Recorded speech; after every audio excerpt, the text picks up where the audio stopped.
하나님은 어떤 분이실까? 성경이 말씀하는 하나님은 고아와 과부의 하나님, 그들을 돌보신 하나님. 그건 무슨 말이에요? 약한 사람을, 그 약한 사람이 폭행을 당하거나 차별을 받거나 무시를 당하거나 하면 하나님도 하늘에서 막 분노하시는 것 같아요.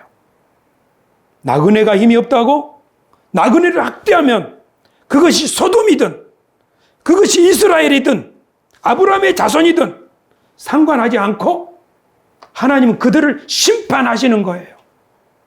여러분, 우리가 이것을 잊어서는 안 됩니다. 인류 역사가 발전하는 것은 차별과 배제를 극복하려는 그런 노력 가운데서 발전한 것입니다. 내가 어느 지역에서 태어나고 싶어서 태어난 것은 아니에요. 그러나 그 지역에서 태어났다고 해서 차별을 받는다면 참 억울할 거예요. 하지만 어떤 사람이 열심히 공부를 해서 학위를 따고 또 실력을 갖추어서 많은 사람들 중에서 그 사람이 채용을 받는다면, 승진을 한다면 그것은 절대 차별이 아니죠. 하지만 자신의 노력과 의지, 이것과 상관없이 내 피부 색깔이나 내 키나 내 출신지나 그들 때문에 차별을 받는다면 그런 사회에서는 차별받는 사람들의 서러운 울부짖음, 그것이 위로 올라갈 것입니다. 창세기 19장에 나오는 하나님께서 소돔성을 심판하시고 그것이 불로 멸망을 당했지 않습니까? 그 소돔성의 심판이 무엇 때문일까? 하나님께서는 하늘에서 소돔성에서 들려오는 그 울부짖음, 그것을 들으시고 천사를 보내셔서 그 소돔성의 울부짖음이 무엇인가를 살펴보셨죠. 소돔성에서 울려나오는 그 하늘에 닿은 울부짖음, 그 소리는 나그네를 핍박한 소돔 사람들 때문에 그 약자, 나그네의 울부짖음이 아니었을까? 천사들은 소돔성에 가서 직접 그것을 본 것이지요. 그날 저녁에만 그런 일이 있었던 것이 아니라 소돔성 사람들은 늘 약자에 대한 폭력이 일상화되어 있었던 도시라고 볼 수 있습니다. 하늘에 대한 부르짖음이 또 출애굽기에 나오는데 이스라엘 백성들이 애굽에 있을 때 그 부르짖음이 하늘에 닿았다고 하죠. 왜 그랬습니까? 하나님의 백성들을 데려다가 강제 노동시키고 남자아이들 막 죽이고 학대하니까 학대받는 자들의 소리가 하늘에 닿은 거죠. 하나님의 심판은 이 세상에 강자가 약자를, 다수가 소수를, 힘 있는 자가 힘 없는 자를 학대할 때 그 학대받는 자들의 부르짖음이 하늘에 닿아서 정말 더 이상 하나님께서 내버려 둘 수 없다고 생각하실 때 하나님은 그 세상을, 그 나라를, 그 사회를 심판하신다는 것을 우리는 알 수 있습니다. 저는 이번에 우리 교회들의 집회가 하나님 앞에서 어떤 모습으로 비춰질까 그런 생각을 해봅니다.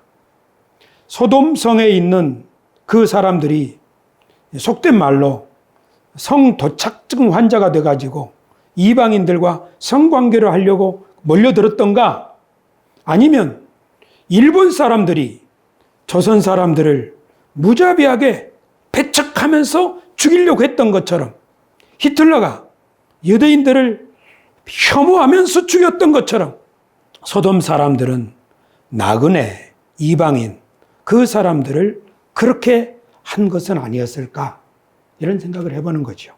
예수님께서 현장에서 간음하다가 붙들려온 여인을, 그 여인을 향하여 뭐라고 하셨죠? 가서 다시는 죄를 범하지 말아라 하고 그 여자가 잘못했다는 것을 말씀하셨죠. 그리고 사람들에게는 뭐라고 하셨죠? 다음에 또 죄 짓는 사람이 있으면 나한테 데리고 와라, 이렇게 말씀하지 않으셨죠? 뭐라고 하셨어요? 너희 가운데 죄 없는 자가 돌로 쳐라. 그게 무슨 말이에요? 이 여자가 죄를 지은 건 맞지만 너희가 이 여자를 학대해서는 안 된다, 그걸 가르친 거잖아요. 하지만 성경은 동성 간의 성행위에 대해서 남색에 대한 규정 있지요. 하지만 성경에는 이거 하지 말아라 저거 하지 말라는 규정이 아주 많아요. 심지어 2가지 재질로 짠 옷도 입지 말라고 해요. 피채 먹으면 안 돼요. 순대 먹으면 안 돼요. 성경에 많은 규정들이 있어요. 살인하지 말라는 규정도 있고요. 그리고 남색하지 말라는 규정도 있고요. 하지만 우리가 그 모든 규정들을 보면서 오늘 우리가 해석을 하는 거죠. 그러나 변치 않는 규정이 있어요. 어느 세대든지 변해서는 안 되는 규정이 있어요. 그것은 뭐냐면 약자를 괴롭히지 말아라. 나그네를, 고아와 과부를 사랑해라. 이것은 변하지 않아요. 하나님 아버지께서 보시기에 깨끗하고 흠이 없는 경건은 어려움을 겪고 있는 고아들과 과부들을 돌보아주고 자기를 지켜 세속에 물들지 않게 하는 것입니다. 10월 27일 광화문 집회가 정말 이 말씀처럼 약자들을 보호하고 우리가 세속에 물들지 않기 위하여 하나님 아버지 정말 한국교회를 지켜주옵소서 그런 경건한 의인들의 집회가 될 것인지 아니면 롯의 집에 찾아온 나그네, 손님 내놓아라.